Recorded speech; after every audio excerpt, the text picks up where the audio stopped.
I don't like using this term, but like it's the first keyboard that I could imagine being an in-game keyboard.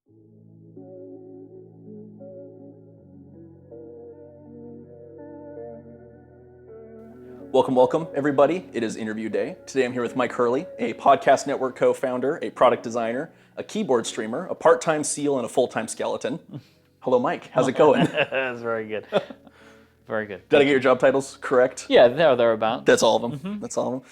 Well, we're talking in early September 2020 to reference when in time we are here. And out of the 5 roles I just listed, I want to talk about 2 of them. As you very astutely noted right before we started, the 2 people usually don't talk about as much, which is your product design work and your work with keyboards. So I would say it's the things that people want to talk to me about least, but at the moment is maybe the stuff I like to talk about more. Oh, that's so good. Because they're newer to me. That's so good. You know? Yeah. I figure if people want to hear about your podcasting, they can listen to any of your mini podcasts. I feel like I've said all I have to say about podcasting. There's so much content.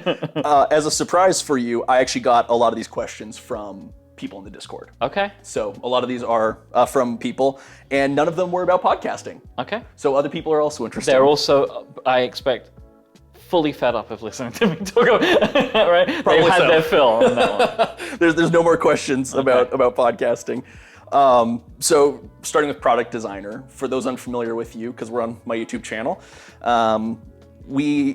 your podcast Cortex spun off into the Cortex brand, like 4 years ago now. It's longer than I realized. Yeah, it's the actual founding of Cortex brand is a complicated thing because there is like the legal founding of the company that me and Gray own together, but there's also like the idea of Cortex brand predates the journal. Interesting. I have a question in here kind of in that vein. I want to hear more about that. I don't, off the top of my head, I don't actually recall when we had this idea, but the first product that we consider to be a Cortex brand product is the t-shirt that you're wearing. My subtlety that I intentionally wore today. Because that was the idea of, we had podcast merch, and our podcast merch was like typically big logo, right? I've got one of the big Cortex ones. That's just how it's done. I still make t-shirts and I love it. Yeah. But I wanted to see if I could make podcast merch or just like merchandise, not merch, right? Like podcast merchandise that didn't scream podcast and just looked like a t-shirt that somebody might buy in a store and wear it. I love that. Yeah. And I think we have a very strong brand. I think that the visual of it is very nice. It's just a brain, right? And it's the embroidery is so nice too. Like so we worked with our partner Cotton Bureau, and I convinced them to do this. They weren't sure. They hadn't done this kind of stuff before, and like a lot of people were like, "Oh, do people want that?" Yeah, they do. As it turns out, we sell these every year. We now have t-shirts and sweatshirts. That we do with this is called the subtlety, which was obviously a good joke. I think it's a good joke, and now, like a lot of things, it's just its name. Yep. So like at this point, the joke, it doesn't, and also now we have the subtle sweater, it doesn't make any sense anymore. Well, I think that's funny though, because you intentionally leaned into the joke. Yeah. Subtlety, subtle sweater. Mine's in my hotel room. We're in London at Mega Studio, by the way. If you've ever listened to one of Myke's podcasts, this is the place. The Podcastle's behind Myke. Yeah, this is where the magic happens. This is where the magic happens. Yeah. This is where all the stuff happens, right? So the things you mentioned. So my Cortex brand work, my streaming, and my podcast recording, it all happens in this space. Yeah. But yeah, then the subtlety was the first, like, can we do things that aren't the normal merchandise that we would do for a podcast? And the first edition of it sold pretty well, and we bring it back every year, and so far every year we sell more of them than the previous year, because I think people that own it, either the t-shirt or the sweatshirt, they realize that like this is a nice thing to own and buy more, because I know I do this, so every year I buy more of them to refresh them, because especially during the colder months in the UK, I wear a subtle sweater every day. It's great. Because I have them in a bunch of colors, they're really comfortable, it's understated, and so like that, once that worked, then we were off to the races and thinking about other products that we might do, and now we've gone from where we started of working with partners and putting our brand on things, to now we create products from their inception to a finalized product. Yeah. Yeah, there's only one podcast shirt I have 8 of, so. You have 8 of them. I do. You might actually rival me. I have 2 in this color, 2 in the blue, 2 in black, and then a green one, the forest green. The green one's the best Love one. that one, and one of the red ones. Every year when we do a new color, I get like one of them and always regret it, and then next year get 3. Because like the colors I love the red one, I love the green one. They're both good. The green is so good. Yeah, I've gotten a couple Cotton Brio shirts in that color now because how good my subtlety is. Yeah, I add that in whenever I can. That forest green is a very, very good color. So good. Yeah. It's really like you're reading my notes, talking about the products you've done, the pen collaboration with Studio Neat for the Mark I, one of my absolute favorites. It's on my desk. That's an example of like, like I mentioned that we do products that we create ourselves now. The Mark I collaboration, I know I can't make a pen better than the Mark I. It's an amazing So I don't even want to try. Yeah. Like Studio Neat did it. They made the best pen. They did. And I love it and want to, we make a lot of paper product. Yes. We should have a pen, I feel like. And this is Gray's thing too, like we should have a pen. And I didn't want to design a pen. I'm very into pens, I know how complicated it can be. And Tom and Dan did just a truly incredible job of creating that product. Like it is so good, so good. I just asked if I could work with them and they were very happy to, and we collaborated together and just did a colorway and an engraving. It's wonderful. And that's available for people sometimes. Very understated, but a great pen. So moving into the actual questions here, which again, some of these come from your listeners and viewers at this point, as you have 2 media you use these days. So starting off with product design and Cortex merch, a question about you. I went back and listened to episode 1 of Cortex on the way here. So we kind of go all the way back 7 years at this point, which is really hard to believe. You mentioned that you took a gap year after school. That turned into, 8 gap years. I also had 8 gap years before I figured out I wanted to do math. You also said in that episode that you might want to go back to school. Is that ever a thought you still have? I can't believe I said that. You did. Absolutely I not. paused and wrote that down. Yeah. Absolutely not. I think the thing that's changed, I expect that my mindset then was if I ever want to try and do something else, I need to go and learn.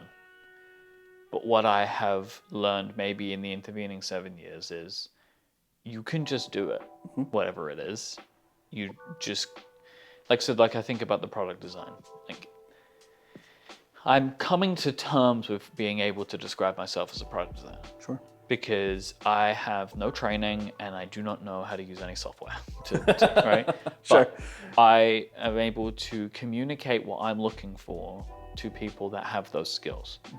And so I'm able to work with talented people to help me bring my ideas to life. But I know I am creating the basic idea, the basic structure, and I know what I'm looking for in an object.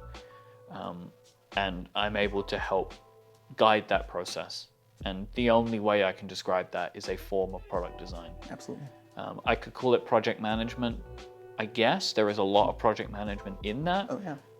But for me, that doesn't do a good job of explaining the fact that I had the original idea. Like, I feel like if I was just calling myself a project manager, I am devaluing the fact that the idea originally came from me. So I'm coming to terms with calling myself a product designer. I think I've always wanted to do this, and it's something that I am enjoying an awful lot. So the mindset change from I have to go to school for this to I can just do this. Yeah. I think the thing I've learned in the intervening years that if you surround yourself with people who are very smart and kind, who are willing to guide you, and I mentioned Tom and Dan, they have been such an incredible help for me at Studio Neat of like first helping me create projects and then also giving me some of the ideas of how to go ahead and do some of this stuff as I wanted to like stretch my wings and do it more with me leading. Sure. And they continue to be such an incredible resource and help for me in understanding how to move forward with different ideas that I might have. And that's the kind of thing that I've learned over time, of that if you surround yourself with people who have these capabilities, they can help guide you. And then also you can lean on people. You know, like I work with very talented designers. There's a guy we work with, Cortex brand, especially David Dooley, who also did all of my streaming design work. Oh, I never put those together. Of course. David is very multi-talented in design. Yeah. And, you know, like between the two of us, we can get the files created. And then Sure. I'm now working with multiple partners in multiple countries. One that I will be able to talk about soon, but can't because it's for a new project that we have going on right now. it's another paper product. And then I can take these ideas of them and work with them about creating this final idea. So it's like having people that can help guide me are teaching me. Yeah. And I'm learning more and more about what it's like to make these kinds of projects, learning more and more about what you have to accept making these kinds of things. And for me, that has proven to be incredibly valuable to the point that I feel like I don't need the theory all the time. Definitely. Because that's how I was with podcasting. I just did it. Yeah. And learned from people along the way, but I just did it. And so I think maybe that's something that's changed for me in the intervening 7 years. Well, it's like you read my next question. It said that we die every 7 years. We're a new person. Really, over the last 2 years, I feel like that's been true for many people as well. My next question was, Cortex being 7 years ago now, what do you view as the biggest difference between that Myke and this Myke? Is it that mindset change? Is it having had a company for 7 more years? What maybe isn't different now that you thought might be? I don't know about the different part. Where I was back then, I don't think I could have imagined where things are now. Sure. Like, the company still exists. Like Relay FM still exists. Just had your 8th birthday? Yeah. I don't think I would have imagined that me and Gray would be doing what we're doing now. In episode 1, Gray wasn't very confident that you'd be doing the podcast at all. We had a 10-episode agreement. The show was weekly? It was weekly for 10 episodes. I don't know how I did that. Gray lamented that he had a weekly thing on his calendar. I do not know. Do you know something else you said in that episode I found funny? No. You said, "Oh, I'm planning this out into 2020," and I was like, "Oh, if only old Myke knew, he could have warned us." Well, I did plan it. I got to the beginning, right, and I didn't know what was going to happen. Yep. I think the biggest things that have probably changed for me in that time is one that I have aspirations outside of podcasting. So were those thoughts even in your mind? No. Back then, it was all podcasting. Well, I mean, Relay was a year old. Yep. At that point, I would have been self-employed for like 5 or 6 months. Oh, yeah. Those do line up really closely. Yeah. So I think at that point, I was just consumed by if I'm going to be able to keep making this work. Keeping your eye on the ball with the main thing. And, like Cortex has been a great help with this over time as the show's grown. It's the largest show that I'm a part of. I didn't know then that it was going to be that. Sure. So a lot of things have changed, and it does focus a lot around that.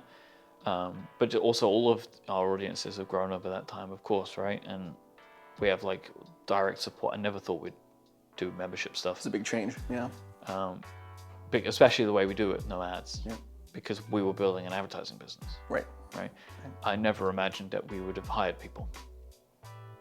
Like all of these things, that the scale that we operate at now, I wouldn't have imagined. And then also for me to think that I would want to do other things as well. Sure. I don't think I would have been able to conceive of that then. Sure.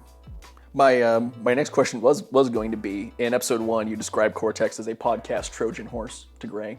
I assume you meant to get into a schedule that is a podcast Trojan horse, but see, even back then, my question was going to be, did you have any thoughts it was ever going to be something bigger than a podcast back then? No, I think probably what I was referring to was the fact that like we would have conversations at lunches. We would meet for lunch often. Yeah.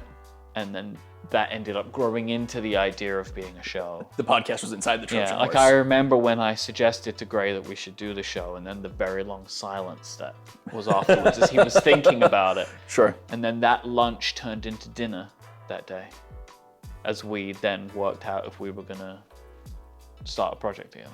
That's awesome. So how far into the show did the flash of Cortex merch come up, moving in kind of the founding of the company? How far in did you make it before y'all had that thought? It was years. It was years into the show? Yeah. I mean, that shirt was probably like 2018, 2019, something like that. With the first Cortex? For this subtle t-shirt. Oh, yes. Yeah. Like it wasn't until then. Yeah. Like that was, and even then it was like I had the idea of doing this. And then when that worked, I was like, hey, we could probably do some more stuff. And then we started building out from there. Got it. Interesting. On your podcast, Thoroughly Considered, with the Studio Neat guys, the topic has come up a couple times, especially recently. I feel like with their new product lines, the Mark II and the Mark III, they at the end of design, architecture lock, you have this idea of what the product's going to be, and then the realization in manufacture, part comes into the equation. With the products you've designed so far, is there something that you thought, oh, this is going to be super easy, but then when it came to manufacturing, it turned out to be like a nightmare? Have you had any experiences like that? Tolerances? Tolerances? Yeah. I just didn't understand them. Sure. And designing for margins, variances in production, you know. You were telling me earlier, sometimes it's whole millimeters. Yes. That something might in shift. paper, it's about 3 millimeters. Yeah. Is what I've started to learn. They're the margins that you kind of have to appreciate with the types of machines that are used to do these jobs. I like things to be precise, and there is a certain part that I've learned in the 2 projects that I've created. So it's the theme system journal. The sample notebook is just based on the journal, so it doesn't count. Right. Because really it's just like the print's different and put a new cover on the top. And there's this new product that we have, which is waiting in the wings. It's done, we're just not sure when we're gonna put it out. Yeah. There is a point in that process where I have to let go of perfection. That there is a level that is good enough, which is already, I believe, more than people are expecting. But I have to be able to let go of that. And that's usually in some kind of margin. Interesting. Okay. That's the thing of like, I'm getting better at it. I really struggled with this with the journal, and it took a really, really long time to get to a point where I was happy, and a lot of it was within like margins. So like, I can look at a theme system journal and can tell if it's a millimeter wrong. Wow. I can just look at it. Is that do you mean in size, or where the print is in the page? Size. Or the size. It's the physical size of the notebook. Is there that much variance? Sometimes it can be a millimeter, yeah. Wow. And it's all within the margins. We build margins into the book, yep. right? So it never cuts anything off. But I can just look at it and I'm like, something's not right. And I look at it and everything's fine, the print's good, and I get the ruler out and I can see it's a millimeter different to another one that I have. Interesting. Interesting. And I think I'm just so familiar with that product. Yeah. You know, like I used it for a year before it was made. Right. You know, like I had samples that I was using, and you know, like in the studio tour video, I don't know if there's like one's going up with the other, I'm not sure. But we went through We shot a studio tour right before this. There'll be both. we went through all the various prototypes that we did. Yeah, a lot of them. Most of those I wouldn't have opened them because I actually used them as journals. So for a long time, like I get a new prototype and I'd use it for weeks. Yeah. To make sure it was right. And I learned a lot about how paper's made and formulated, and then I also learned a lot about margins and putting that kind of together. And now with this new product, I've been able to accept what it is and how it works and how it functions faster. Since you've gotten that knowledge, has there been something at the end of design lock where you're like, oh, that's going to be super easy to manufacture, that turned out to be, or sorry, other way around, something you thought would be complex, that turned out to be a non-issue? I don't think I've hit something like that yet. Nothing yet? We'll check back in. Yeah. Because I haven't had anything go easy yet. Okay, fair. Yes, and if anyone listens to Cortex, the new product has been in actual manufacturing for a year. The first units were made a year ago, and it's been a refinement of the process to get to the point where we have enough that we want to sell. In about a year like that, how many revisions do you go through? Like, we talking weekly revs, monthly revs? No, it wouldn't be that. It would differ. You know, because when you're working with a company like that, when we started the production, we thought we'd be done in a couple of weeks, but then I kept wanting to make changes. So then I have to fit into their design schedule. So some might not be made for a month because they're busy with something. Which we were great communication with this company. They've been incredible to work with, you know, and they've been very like apologetic and, you know, like, it's taking long. We just say to them, like, for this first round, we don't have any time, we need to release it in. So however long it takes, it's just fine. Sure. And then for the next one, then we know how to make the product, so I'm sure we can book the time out more effectively. But I would go and visit. There were points where for a couple of months I was going weekly. Oh, wow. And I would go in and I would see what they were doing, and they would show me the process and et cetera, and it was an incredible experience. But then I wouldn't go for like 2 months. And then they would make some and I'd go see, and we'd make some slight changes and, you know, just move on from there. That's great. That's great. Speaking of working with manufacturers, This is something that came up on Thoroughly Considered as well, but about Studio Neat.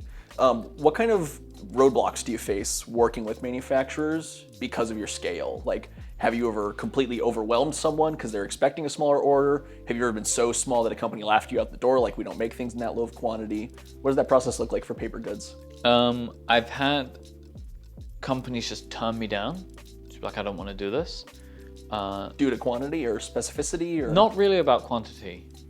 I can come back to the quantity part in a minute. But like, I've gone to companies with ideas and they don't want to do it, or they don't think they have the tools to do it, or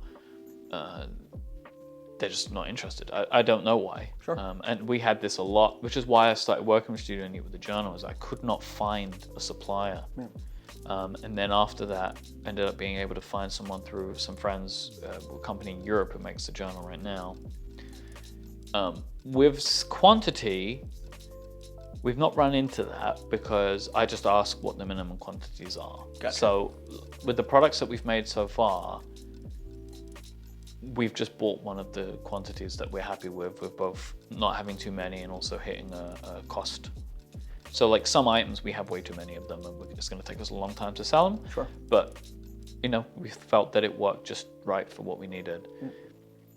The benefit we've had there is that, like, because we have other products that we sell on demand or in like short runs, so like the subtlety, we use that to pay for the journals for the next year. Oh, interesting. Like it contributes towards, or it sometimes is paid in full for the production of an amount of journals to be made. Because the subtleties kind of work off the group buy model in a way. You order how many people order them. Yeah, we do a 3-week order period. They're done, and then like a couple of weeks later they start shipping out. Yep. And we can use the revenues from that because there's no minimums for us there, or like there is a minimum, but we don't have to outlay any money for that. Yep. We do have some products for Cotton Bureau that we do buy stock in advance. So like the t-shirts and the hoodies that we sell all year round, we just buy that stock in advance and then sell it. But they're smaller numbers.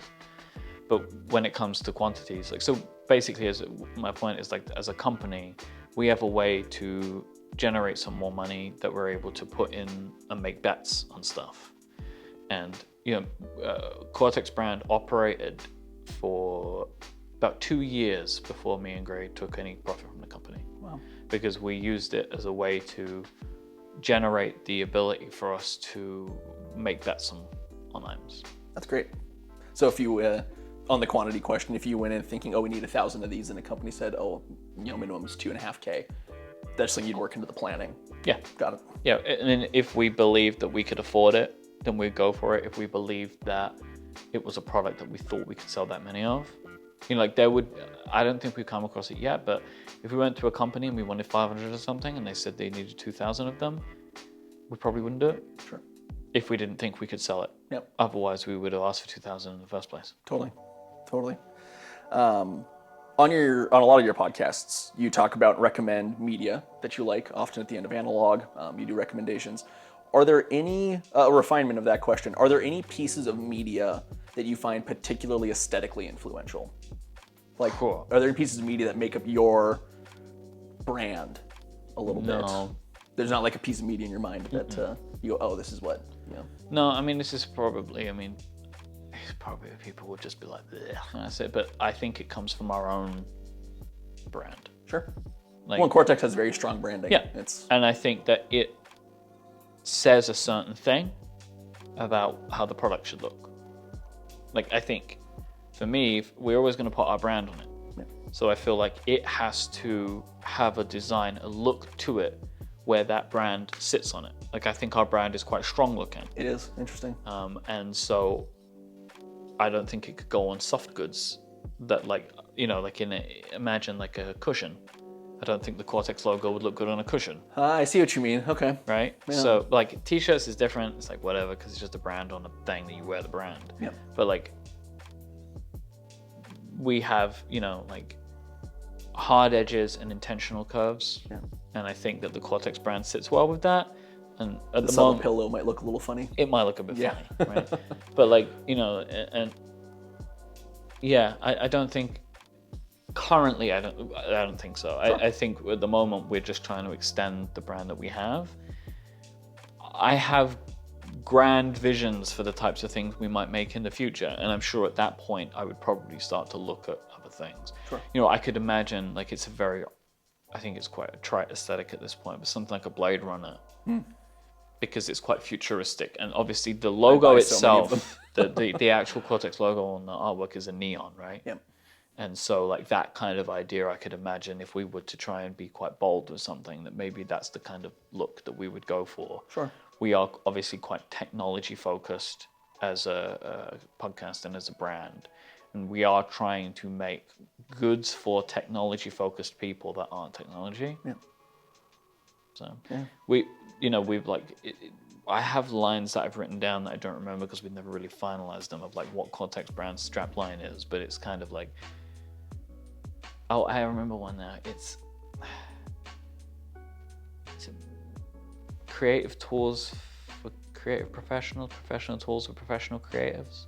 It's like that idea of like creative professionals. It's like creative tools for creative professionals, professional tools for like, that's the kind of idea that I've moved around of like, we make products for creative professionals to allow it to be creative and professional. I love that. Like, that's kind of the way that I think of our brand at the moment. Yeah.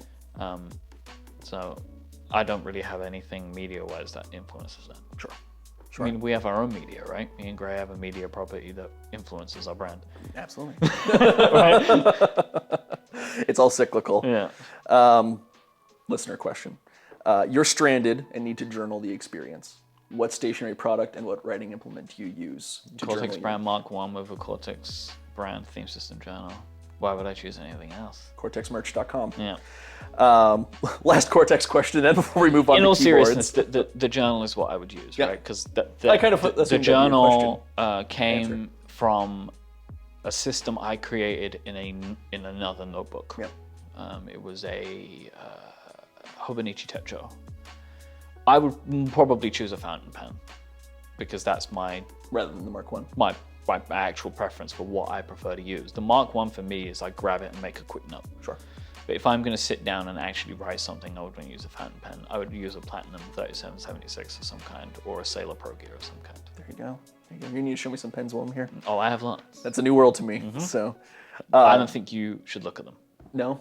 No. Is it another expensive hobby I don't need? Yeah, and I Okay. think you would get into it because we have a lot of overlaps in the things that we enjoy. It's true. I think you don't need another one right It's true. Because pens get real expensive. You think keyboards are bad, my friend. Oh, yeah? Like a piece of plastic this much, more expensive than some of your more expensive keyboards. I don't think you want that. I don't think I need that. I love my Mark 1. Got my Mark 2 in my That's in my bag. as far as you should go. Yeah, well, I got a Mark 3 coming. Math student, so I need a pencil. And they are fantastic goods. Yep. Don't go any further. Deal. I'll avert my eyes from the pens Yeah. when we stream after this. So last Cortex question, and that kind of ties into keyboards. In the Relay FM members Discord, you've teased the Cortex keycaps you're working on with Max Voltar. You've alluded to this other product. Is there anything else you care to tease at the moment, or should we just be looking forward to the keycaps next? The keycaps are a product in development. In development, okay. It is unknown if or when, Okay. because it's relying on the work that Tim Van Dam, Max Voltar, is doing with his own projects. Yep. So we're working together on that to hopefully find a route for that. If and when that happens, it will be an in-stock buy, Wow. because I don't want to do group buys. Don't do the group buy. Yeah. I don't like pre-orders Okay. for the products that we sell if they do not have a real strong route to market. So I would do pre-orders for the journal because I know how long it takes. Yeah. Right. If we had some journals in production and they're about to go on a boat, I know how long that's going to be. Right. Sure. With the t-shirts, we have a very strong understanding of how that works. I'm going to go and do that. I am not currently. I do not want to do any kind of pre-order or Kickstarter for something that I don't know how we can produce, because I don't like the idea of the expectation weighing on me over a long period of time. Sure. Sure. I have no doubt that one day I will just have to get over myself and do it, because there'll be something that we believe in that we can't afford to put the money down on. Sure. Right? That might be some kind of technology-focused product, maybe something made of metal, way more expensive than the products that we currently make, right? But as it stands right now, I don't like that feeling that someone's giving you their money and you are just... You're on the clock now. Yeah, and hoping you might do it, because it doesn't always work out. And I would hate that idea of taking somebody's money and not being able to deliver them something. Yeah. Now, what it means is, and we had this with the journal for like nearly 2 years, we could never keep it in stock, because we really struggled to estimate the demand. Yeah. The first time we did it, we had 200. You had 200 journals for the first buy. Yeah. Went 90 minutes. Something like that. Yeah. Oh, listen to the episode again. Okay. Yeah. I didn't remember, but that sounds about right. Yep. And then we had like a couple of thousand, and they sold incredibly fast too. Since we've now got it under control. Now we know how many, we make a couple of orders a year, and we know how many units that's going to be. We have a very strong understanding of our daily sales rate. We have our subscribers, so we have a good idea of that. Yeah. I'm looking at the people who go in that one time, and I know they do it, but hey, it's there. You know, like we get people, the number goes up, and then the order thing goes out, and the number goes down. And I appreciate it. Like, it's available to you. And I get it. Maybe some people think they're gonna like it, and they don't like it. Like, fine, you know. But the idea of doing a long-term pre-order for something freaks me out of that expectation. That I would not ever want to take money from someone and not be able to deliver them something. Absolutely. So, like, if we would have done a pre-order for those Cortex keycaps, Tim has now changed supplier that he's looking at for some of the stuff. So I would have taken people's money, and there's no product. Yeah. And we don't know how long it's going to be. So whenever we do that, it will be an in-stock thing, which means we'll either have too many or not enough. Hopefully not enough. Then you can do more. Yeah, but then you never, there's this thing, like I've seen people do it as they recommend this to me, like you sell them all out, and then it's like, oh, you should get way more, but it doesn't always work like that. Well, in development then, for keycaps. In development, maybe one day. If there are other products, we're still working on paper goods. I have like 3 more paper goods items that I want to do. They will probably continue to be all of our next things. Sure. Because this is what we know how to do. We have processes, we have suppliers. We will go outside of it one day. I don't know what to, because I don't want to just be a paper goods company. Like, my kind of like design idea for what Cortex Brand will be, if it can go on your desk, I want to see if we can make it, right? I don't know what that might end up being. Yeah. But like, that is the area in which I think we can play, yep. Right? Obviously, we're not going to make a computer, but like, you know, it's like things that can go on the desk. Can we make things in that realm? But for the time being, we have too many, I think, good ideas for paper products. Sure. That I want to see some more of those through. Well, I think to your point about making things for creative professionals, we all have desks. Yeah. Yeah. I think it's a great place to start. And I really want to encourage people to use paper more, pen and paper more. I think that a lot of great ideas can come from that medium, and it's something that, you know, people that follow me, I've done a podcast about pens for over 10 years, weekly.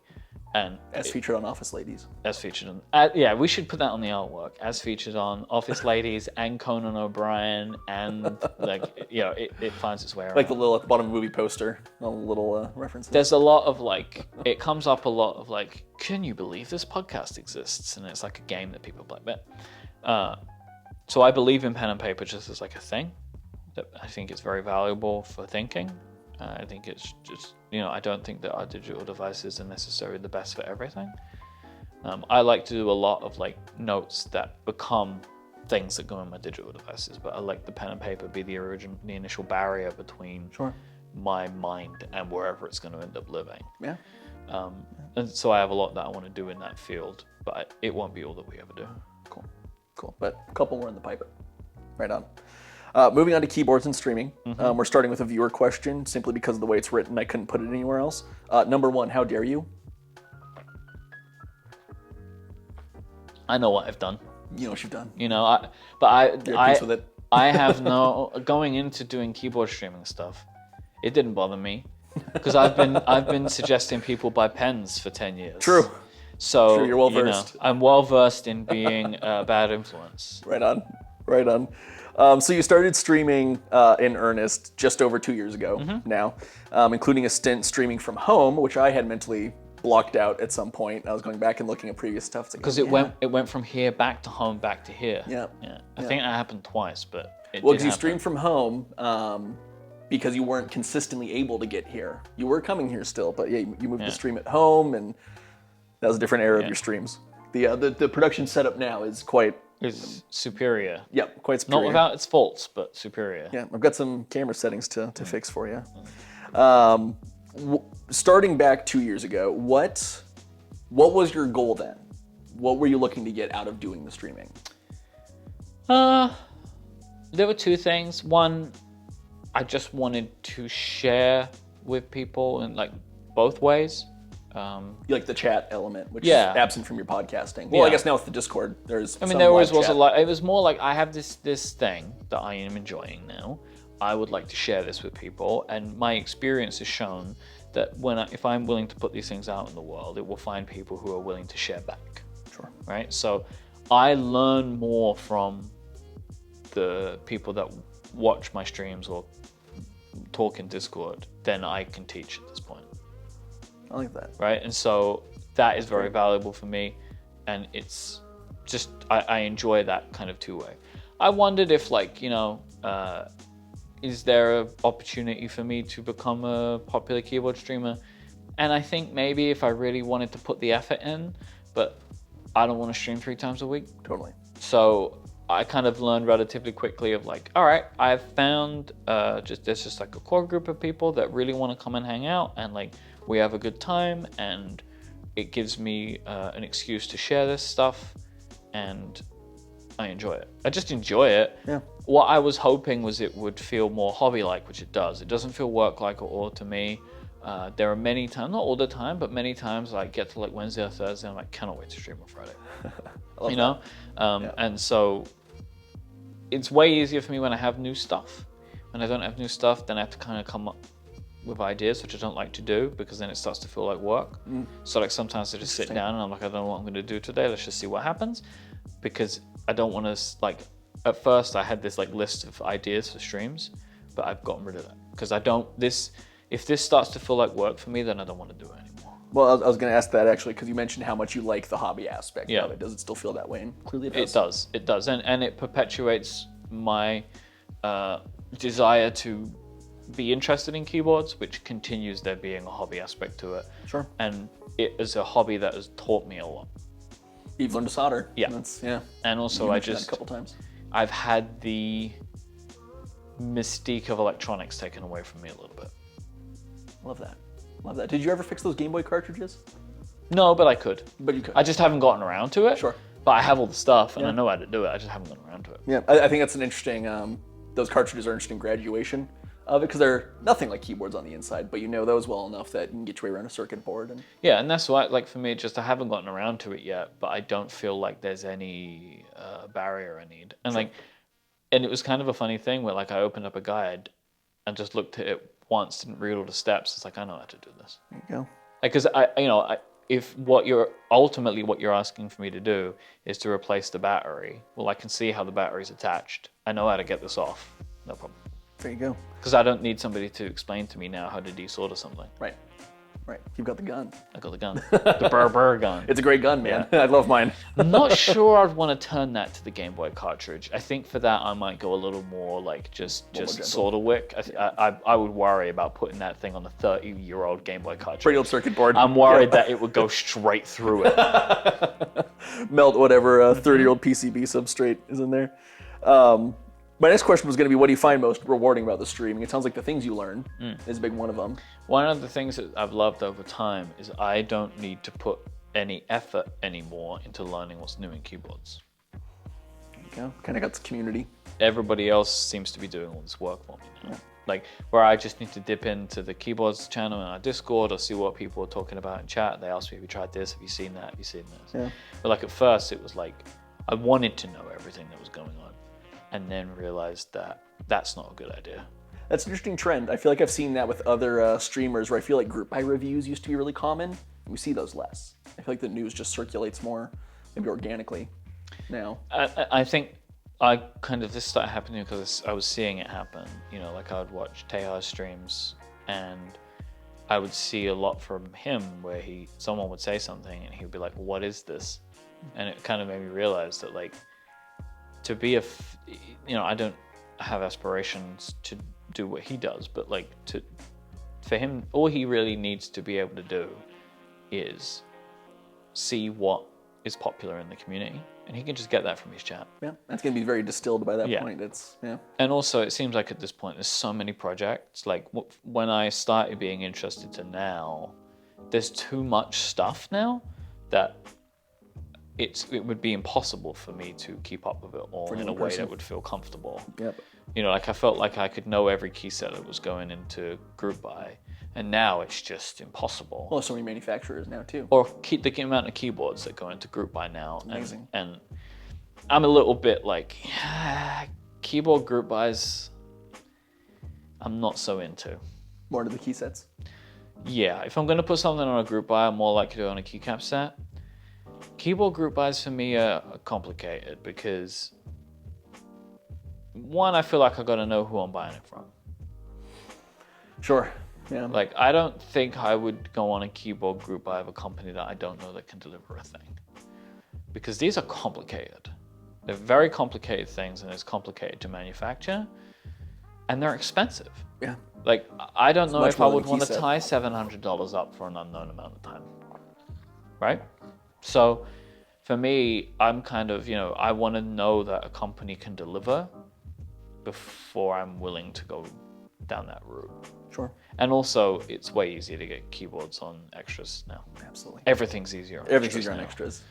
Yeah. Like to the point now, honestly, where I would discourage people from doing group buys a little bit more than I would before, because extras are becoming a lot more viable as a thing you just wait. Absolutely. And then go on extras.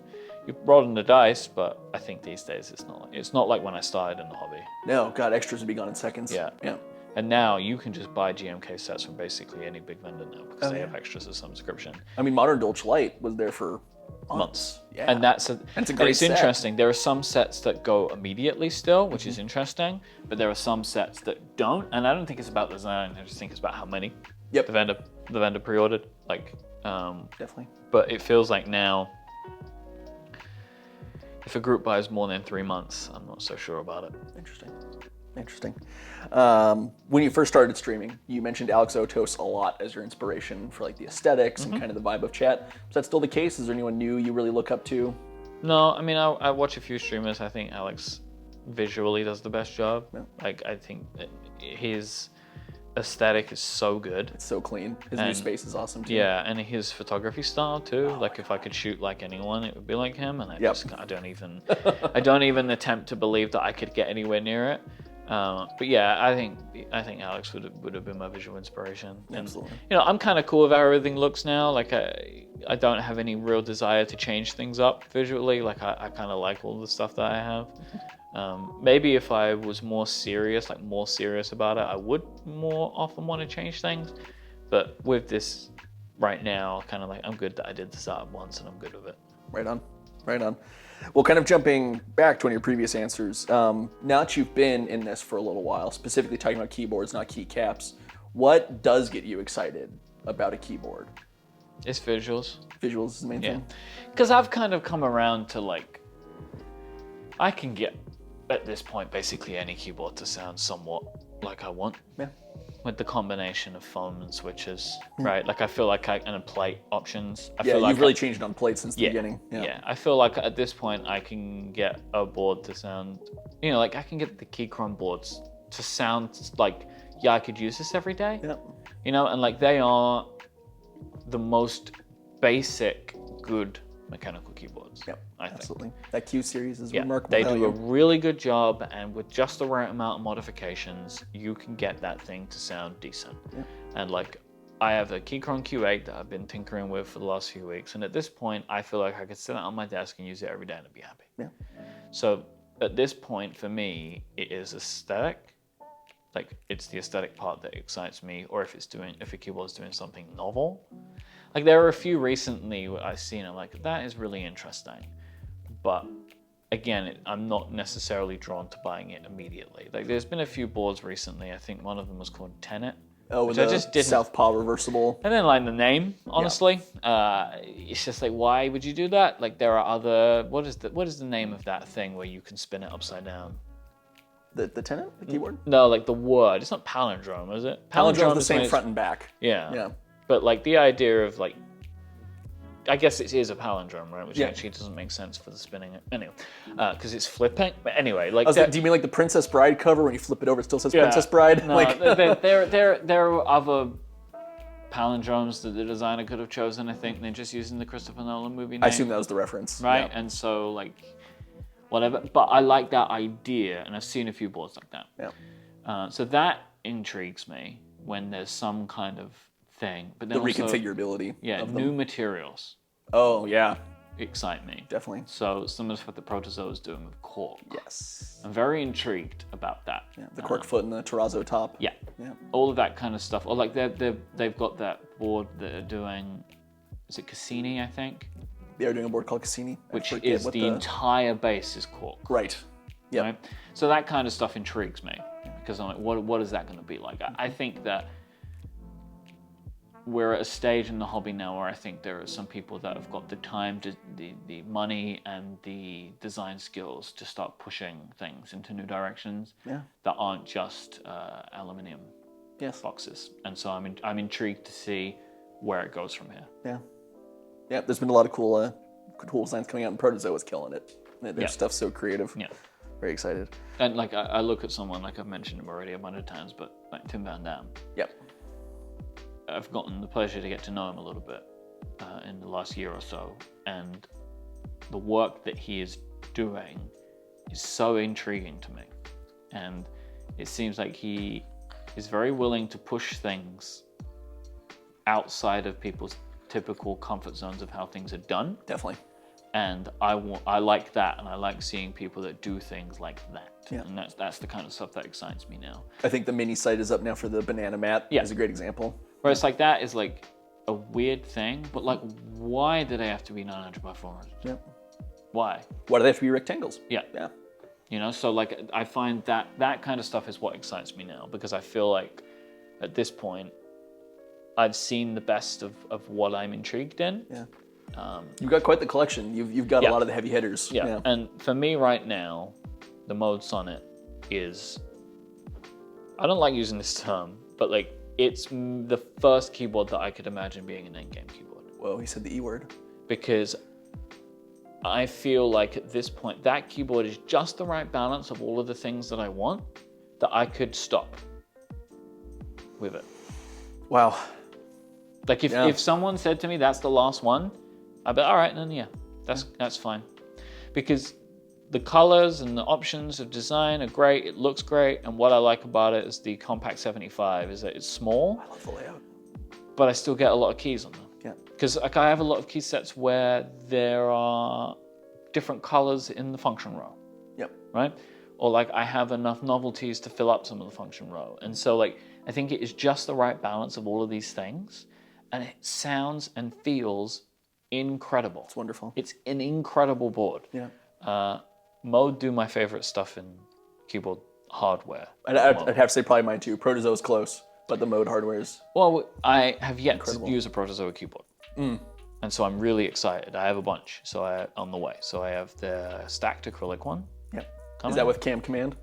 Or did you get No, the I got Frost the Matrix? I got the Frost and the Matrix one. Oh. Or they wow. call it Glitch. Glitch, not Matrix. But it's And clearly... What is the one that they just did? Foundation? Foundation. Yeah. So I'm really excited to see those. Yeah. But like the mode stuff is like, yeah, that's to me like they've nailed it. They have done it. Yeah. Like to the point where like I go in on the raffles, but I don't think I'm that interested in a Kiko anymore. Sure. Because like for me, the luster's moved away because I just can't get one. Yep. Or like I've wanted a Geon Works board for a long time. Yeah. I It's finally so ordered my hard. first one. You got one? Yeah. Which I one? went in on the group buy for the 722? F18X 722 in RAW. Yeah. I really wanted one, but it was just a bad time for me financially. Well, because it was a group buy, it was so expensive. Yes. Yeah. And it looks incredible, and I really want one, but I just couldn't swing it at that point. But Next time I come, I'll bring it. yeah, please don't. But like I feel like that they've just got just the right set of things going on in mode, and that board for me, I never want to use. I have so many other interesting things, That Sonnet's been on one of your 2 desks for a while.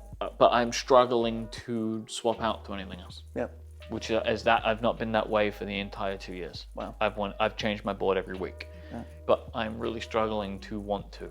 Yeah. I'm excited to type on yours. It's got the Harry mouse switches, which I've heard are incredible. I'm a linear guy, but they're great. I typed on Teja's Sonnet at the NorCal meetup, and the Mode built ones. They were one of the sponsors, and I was talking to Jacob about it.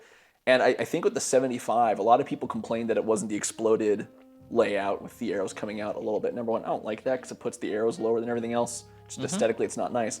But they did so well with the 65, and the Mode Sonnet is a 65 with a symmetrical F-row on top, the new accent strip, and that side curve. Like they nailed it. It's incredible to me how well they've nailed the formula in 3 products. Yes. Like they've iterated and just made it better and better every time. I think they know. Yep. I think that's why this isn't called the 75. Yep. I think they know what they've built. Yep. And I think that they understand now. And so I have a relationship with them. I don't know the answers to these questions. This is just, like I'm just saying, they've sponsored some of my stuff and they sent me some of these things. But my expectation of why they named this the Sonnet is I think they realized how good this was. And I think that they have wanted to push it. Sure. That they're not just going to give a number to everything. They're Don't going to call it brand them. 75. They're going to brand them. It is hilarious to me because the PCB that I have says 75 on it. Yes. So I think they realized during the design process that this was something really, really good. I can confirm it was called the 75. I mean, I can see it. It's written on the product. Yeah. I think the firmware is also called 75X when you Which flash it won't be by the time it ships. Hopefully not. Yeah. I can't wait to get mine. Yeah. I'm really excited because I got the lilac top. And Oh, that's right. I think the stains. I think you did the shiny bottom. I'm really excited about it. Yeah. Because the one that I have right now is an aluminium base. And what I really like about my 65 is I got the copper. Right. So you had the really heavy. Because what I'm missing from the 75 that I have is it's not heavy enough. Yeah. Like it's heavy, but I want really heavy. Because I Got like stainless that. steel I bottom. really like when they're really heavy. So I'm excited to get that and to swap them around. I love the 65. I'm very happy I bought some extra tops for it so I could configure it how I wanted. Because before the 75, I was using 65 all the time. And you're rebuilding it constantly. Yeah. Yeah. It never looked the same. And so I'm looking forward to being able to have that option with the Sonnet as well. Yeah. Well, leading into things you're excited about, what's the thing you're most excited about you've already purchased, you're just waiting on? GMK McLaren. Oh, great That's one. the thing that jumps to mind immediately. Yep. Speaking of hype, yeah. GMK Dyna. Yep. More Tim Van Very Damme. excited about that. Yep. Um, Because that's Saved by the Bell, right? Yes. Was the motif of that? Yeah. which I helped give some of the inspiration for that. Love it. I think he was looking at a Dyna and it reminded me of the Max from Saved by the Bell. And I sent him some images and I think it helped shape some of the colors. Let me get my Notion. Oh, okay. All right. Because I'm really excited. They're like 2 keycap sets that I am very keen on. But We've I know got I have more. Obsidian and Notion represented here today. We're making everyone happy. I guess someone has to use Craft. Let me see. Polybius, GMK Polybius. That's the arcade. Yeah. Yep. My Mode Sonnet. I went with the silver mirror bottom, stainless weight. Yep. See, I got a weight. My one doesn't have a weight in it. Well, I think the isn't the mirror bottom also stainless, or is that aluminum? I think it's a treated aluminium because that's why I went with a weight. Right. It's aluminium. Right. So there's the copper bottom. Yep. One that I forget about a lot, but like I cannot wait for this. This probably is up there with the most excited I am. GMK Pharaoh. GMK Pharaoh. Oh, that had the crazy novelties, right, with the hyros on it? Yeah, the whole set has hieroglyphics. Yeah, that's right. I'm so excited for that. I think I won't see that probably in another 2 years. Wow. Because like it's just it looks very complicated. Yeah. It's one of the 1, 2, 3, 4, 5, 7 keycap sets that apparently will come by the end of the year. Don't think so. Bold. Yeah. GMK's been speeding up, but bold. Yeah. Yeah, I don't know about some, because I think some of the sets that I have are maybe easier to make than others, and I reckon GMK Pharaoh is probably going to be really complicated to make because all those molds are going to be new. Well, and what's funny, a lot of the GMK delays come from color match. The mold team's completely separate, as we learned in the Oblotsky interview visit to GMK. Yep. It's a whole other team going on. So who knows? But I would expect if something's new and also complicated, it might take a little while. Oh, for sure. Do you know if it's completed color matching? I have no idea. Yeah. I try not to think too much about them. You just want to do it, not think about it. Cool. Yeah. Because there's stuff that, like, it's so hard to keep some of these things in mind. Like, I think probably my next GMK set that arrives is Awaken. Yep, that's wrapping up. But I have sets that I bought way before Awaken that I've not heard a peep on, like Polybius. Yeah. So, like, it's just I try not to pay too much attention. I try to forget about the things that I bought and just wait for them to arrive. When I made my spreadsheet, there was an aspirational ETA column. You can tell after like the end of 2020, I stopped putting the ETA. I always put the ETA in. Oh, do you still? Yeah, because I sort my spreadsheet by ETA. Oh, sure. But, I mean, things move constantly. Yeah. I mean, I have things in there that the ETA was March. And there's no update. Yeah, I understand. It's just how it goes, but yep. I just don't think that it's a business that I would be able to run. Other side of that question, what are you most excited for that hasn't run yet? It sounds like Cassini's up there. Yeah, I don't know if it's actually the Cassini. I think the Cassini might be a 60%, but they've teased some other things that I'm not. But that cork 60s. base, they're like full cork base raised. Yeah. Because they've done some other cork-based products, but like this one, it's like it's milled cork, isn't it? Yeah, it's 3D. Yeah, it's on a 2D that foot. Is very intriguing to me.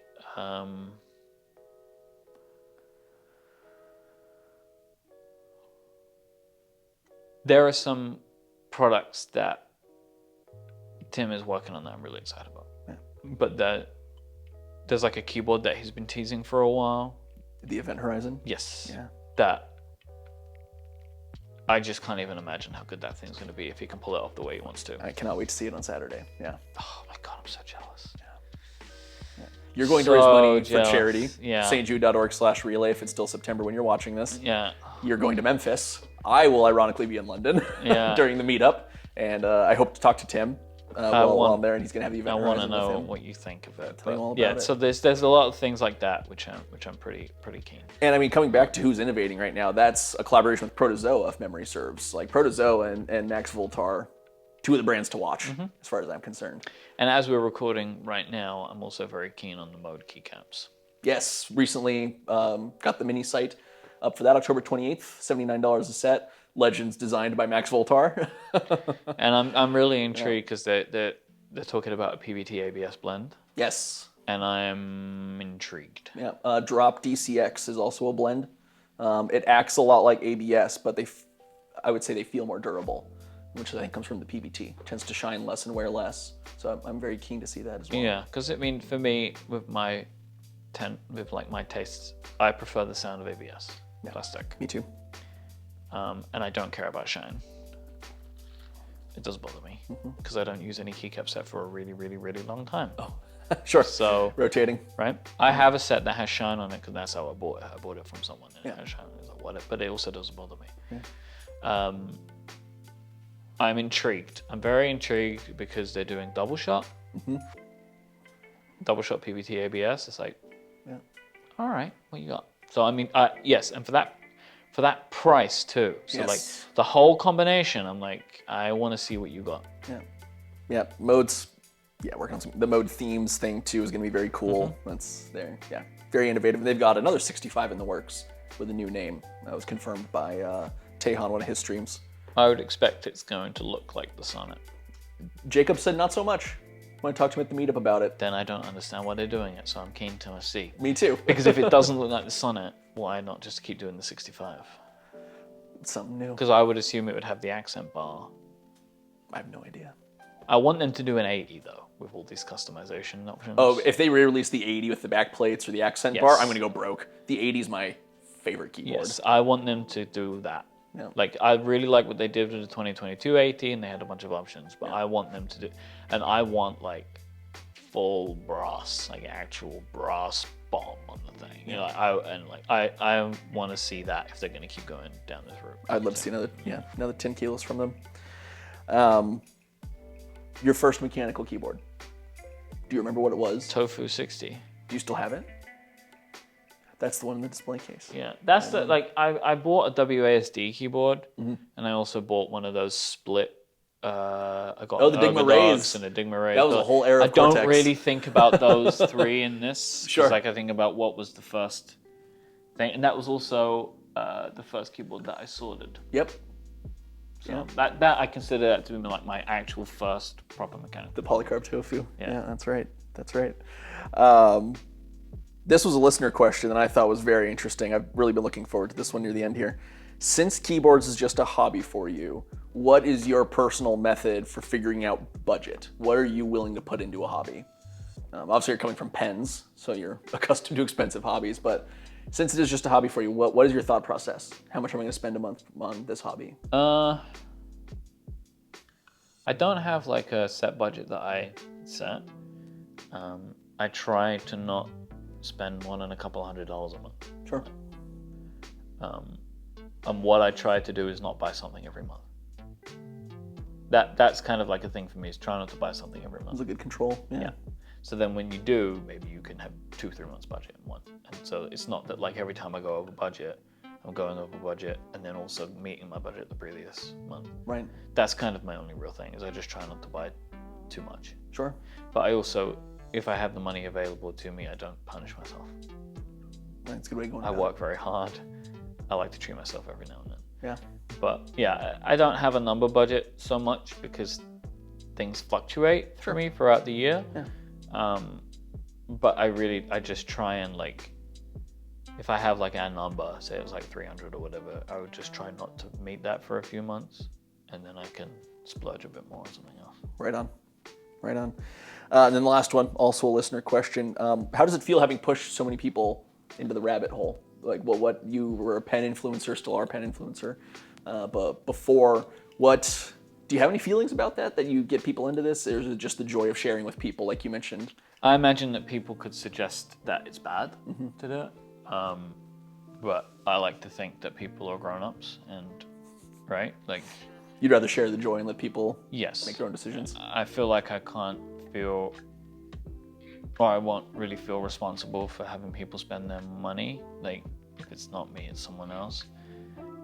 Everything I do has some element of consumerism to it. Like, my main living is talking about technology products. Like, should we spend $1,000 every year to buy an iPhone, or every 2 years, or every 3 years? I kind of enjoyed that I get to talk about things and people buy them and they can enjoy them with me. Yeah. I feel like the reciprocity of the stream element helps with that. Yeah. That, someone says, oh, in Stream A, I'm going to get, like, Jujora, one of your frequent viewers. He was a synth guy when we met him. We've totally broken him now. Yeah, I honestly, I like that I understand that there's the money part of it, right? Yeah. But what I see mostly is people enjoying things. I love to enjoy things. Like, I have made a career on my enthusiasm for whatever. It's a great way of putting it, yeah. Because that's what I feel like I bring to my projects, because I don't have the backgrounds or the experience in some of the areas that my colleagues do. I am just an interested person in the things that I am. So, like, there's this has been mentioned in a few ways about, like, the kind of the makeup of the shows that I do. That, like, other people I've heard talk about this, but the way I explain it is the expert and every time I go to say this, I forget the word that I use. Enthusiast. So I tend to be the enthusiast, and I work with an expert. So think of someone like Brad. Yeah. He is the absolute expert in pens. Yeah. And I just really like them, and he can tell me about all the technical stuff, and that's great. And so, like, with the streams, I'm just, like, really interested, but then people like you're the expert now. And, like, there are many people in our Discord and who hang out in Twitch chat who, when I started getting into keyboards, they weren't into keyboards, and now they know 20 times more than me. Yeah. But, like, because I don't really feel like I have the desire to be an expert in anything. I just like to like things, and that's good enough for me. yes, it ends up being that other people then learn about them and get into them and etc. But the way I think about it is people have learned to enjoy more things because of my enthusiasm, and I'm happy with that. I love that. Before I wrap up here, is there anything in either of these arenas you don't get to talk about that you've always wanted to talk about? A question you've always wanted to be asked about product design or keyboards? No, I don't think so. I don't think I necessarily think about it. There's stuff I want to talk about but can't, right? Sure. In due time. But I will. Yeah. And it's just about finding when the right avenues are for those things. Definitely. Well, thank you so much for your time. If you want to keep up with Myke's design projects, you can listen to Cortex. If you want to watch Myke stream keyboards, that's at myke.live. And for anything else, thank you so much for watching, and we'll see you in the next one.